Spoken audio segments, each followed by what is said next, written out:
Visakha steel plant ఎవ్వరు ఆలోచించలేదు. మేము దాన్ని ఏ విధంగా కాపాడుకోవాలో మేము ఆలోచిస్తున్నాం. ఈ పనికిరాని పార్టీ ఒకటి ఉంది, అబద్దాల పార్టీ. ఆ పార్టీనే అబద్దాల ఫ్యాక్టరీ. అది వాళ్ళ కడుపు అంతా అబద్దాలు అంట, పొట్ట నిండా అబద్దాలు తప్ప ఏమీ ఉండవు వాళ్ళకి.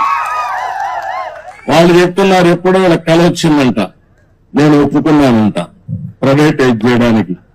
ఎన్నోసార్లు చెప్పా. తెలుగు వారి ఆత్మగౌరవం కోసం పోరాడినటువంటి ఫ్యాక్టరీ ఇది.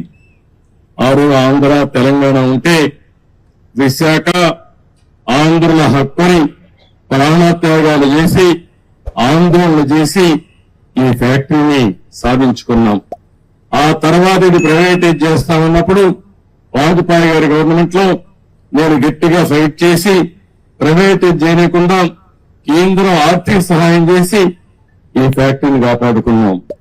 ఇప్పుడు కూడా ఏ విధంగా కాపాడుకునే బాధ్యత తీసుకొస్తాం. ఈ చేతగానే అబద్దాలు చెప్పే వాళ్ళ మాటలు నమ్మితే చాలా సమస్యలు వస్తాయి. ఒక పక్క అబద్దాలు చెప్పే వాళ్ళని ఎప్పటికప్పుడు ఖండన చేయాలి, ఖండిస్తుని మళ్ళా వాస్తవాలు చెప్పాలి. అక్కడ వాస్తవాలు చెబితే మీకు పనులు చేయాలి.